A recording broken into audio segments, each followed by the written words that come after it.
We're at the Autonomous World Safety Summit. We're here with Alain Kornhauser. Alain, you just heard a panel, and why don't you kind of give us a summary? Well, we just had a summary on really the capabilities of the technology for automated vehicles among many panelists. Diana Furchtgott-Roth, she was very forthright in her comments about the technology, and I think it's nice to hear those. Sure. Well, I'm Deputy Assistant Secretary for Research and Technology at the Department of Transportation. So I oversee the research and technology in the department, including connected vehicles and connectivity and GPS backup, terrestrial backup for satellites, and our whole Volpe Research Center in Cambridge, Massachusetts, and our Transportation Safety Institute in Oklahoma, which does courses all over the country on transportation safety. And then we have the Bureau of Transportation Statistics that collects data on automation and other kinds of travel patterns. And as you pointed out, one of the very other important parts is the human factors research that is being done at various places, including Virginia Tech and the Cambridge Volpe Center and so on. So you want to talk a little bit, because these systems interact with people, and the human factors aspect is really fundamentally important here. Right. We have 37 university transportation centers all over the country.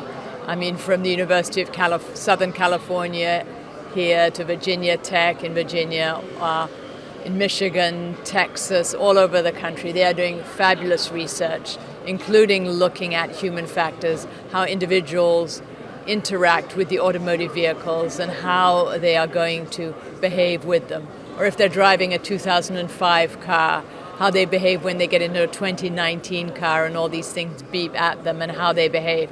So we have to think about this as well as inventing the technology. We have to think, how are people going to deal with it when they're actually in the vehicle?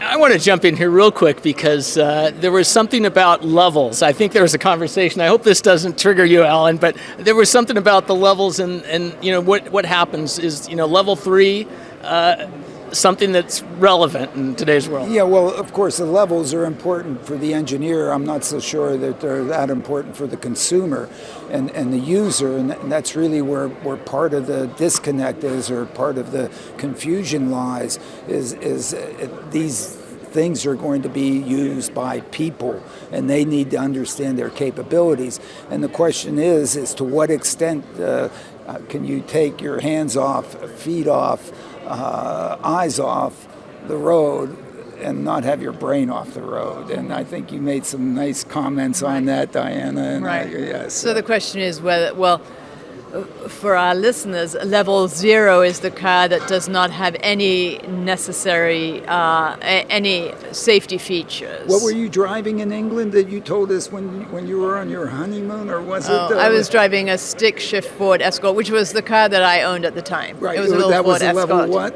Oh, it was probably level 0. I mean, yes, it was back in 1983. Of course it was a level 0, right? Although it was an upgrade over my previous vehicle, which was a retired London taxi, which didn't go more than 45 miles an hour. And my brother and I drove it to Paris and back, but we took a long time to get there. So, okay, level 0 is that, or a 55 Chevy, right, as I like to call them. Exactly, Okay. yes. So we know what and they then are. It gradually goes up with more safety features for the different levels. At the other extreme, level 5 is a vehicle that drives completely on its own. It does not need any driver interaction. Well, in the middle, you have level 3, which is eyes off, hands off, feet off, but brain on. So you need to keep paying attention to what's going on, even though you don't necessarily have to be operating all aspects of the vehicle all the time. My take on a little bit of this is, if the car knows that I am entering a situation in which I might get myself into trouble, how can it communicate to me what to do to stay out of trouble? Hopefully the car is smart enough to, in that situation, do it for me. Why bring me into the loop? Because as I sometimes tell my students, you start beeping at me that something's about to happen and I hadn't been paying attention, what am I going to do? I might just turn the steering wheel. And and that flips the car and I die. Okay, and certainly there's no training. I don't know of any training that says, hey, here's how you react to a beep, or here's how you react to that. So all of a sudden, I'm supposed to basically, I say, rip open my shirt, expose the Superman S, and save the day, where I'm not prepared. Whereas, and also it might be completely unnecessary. And might be completely unnecessary. For example, these cars beep when they go over lane lines, and many people turn off this kind of beeping because they just find it so annoying. Right, and I'm just suggesting that the vehicle actually needs to be smarter. It needs to know whether or not it's okay for me to cheat or not okay for me to cheat. Yeah. And if it did that, then it would either beep or jerk me back into the situation or apply the brake to keep me out of trouble, and I wouldn't be annoyed. So the issue is how do we get the car manufacturers to continue to improve this? You've made enormous progress, and I think the safety record that's just come out, it looks like we're finally going to start going down a little bit in terms of the deaths on the highways and so on, and that's not because distraction has been reduced. I don't believe it's really because I think some of the initial systems really are providing an additional safety to vehicles. But how do we keep that improving? I was at Virginia Tech, and they had a motorcycle helmet that actually made a buzz or notified the rider when there was a car approaching in a dangerous fashion. And Virginia Tech did have something on the rider's wrist, but then we had an assistant secretary at the transportation department called Greg Winfrey, who was a very enthusiastic motorcycle rider, and he said, well, why don't you just put it in the helmet rather than on the wrist? So anyway, I'm a very enthusiastic cyclist. I said, well, can you put one on a bike helmet? If you can put one on a motorcycle helmet, you should be able to put one on a bike helmet so that then the connected vehicles can, communicate with the cyclists through the helmet. One of the points we had on the panel was whether the government should be mandating a specific technology. So there's DSRC, there's CV2X, there's different kinds of technology, and the Department of Transportation is tech neutral. In other words, Secretary Alain does not want to mandate a technology because she says we cannot choose what the best technology is. What if it's like the Sony Beta, for example, where we pick a technology and it's the wrong one? She doesn't want to stop the progress of technology by picking one. She wants producers to produce what consumers want to buy, and even if we mandate one technology now, it's going to grow and improve, and 5 years later it might be completely out of date. Having these different little chips in the vehicles is a tiny fraction of the cost of a new car because the cars are so complicated now. You can have 4 or 5 different chips work and communicate with each other. And for example, I was on a car that had what's called a bridge technology, and the DSRC communicated with the bridge, and the bridge communicated with the CV2X, and the bridge communicated with the Bluetooth on a motor scooter in case the motor scooter was coming down the road. And the bridge communicated with a pedestrian smartphone if that pedestrian wanted to cross the street. So that's a way of using many different technologies at once through that bridge facet. DSRC is really better than CV2X, or we find that CV2X is better, then again, it's very possible that all the car companies will get together and decide we're going to do this. For example, in the petroleum area, there's the American Petroleum Institute that decides standards for different oil wells and casings and drill bits. And they do it without a government mandate. So maybe there will be some society of automotive engineers that will get together and decide on a particular standard. And that standard will be able to evolve as technology evolves. My view on mandates is that I agree with you. I don't think we should have them, not in this or other aspects of automated vehicles at this point in time. We are so in the very beginning of all this.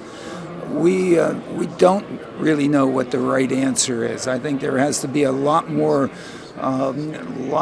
competition, a lot more development, and a lot more evolution. And I think, as you pointed out, Diana, that in a sense we don't want to necessarily paint ourselves into a corner with regulations.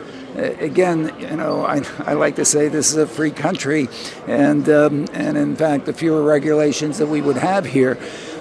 On the safety end, I think Larry Burns put it very well in his presentation. If you look at this technology, one of the differences of this technology is the safety winner wins. Safety has not really sold very well in transportation up to now. You know, we went in kicking and screaming with the airbags and with the seat belts and with the crash protection in some sense, and maybe because, and in fact the insurance industry didn't really push it. Why? Because actually safety costs the insurance industry more. Why? Because those safety improvements dealt with crash mitigation rather than crash avoidance. So in fact, the cost of crashes went up through the safety devices. The new wave in dealing with safety here is to avoid the crashes.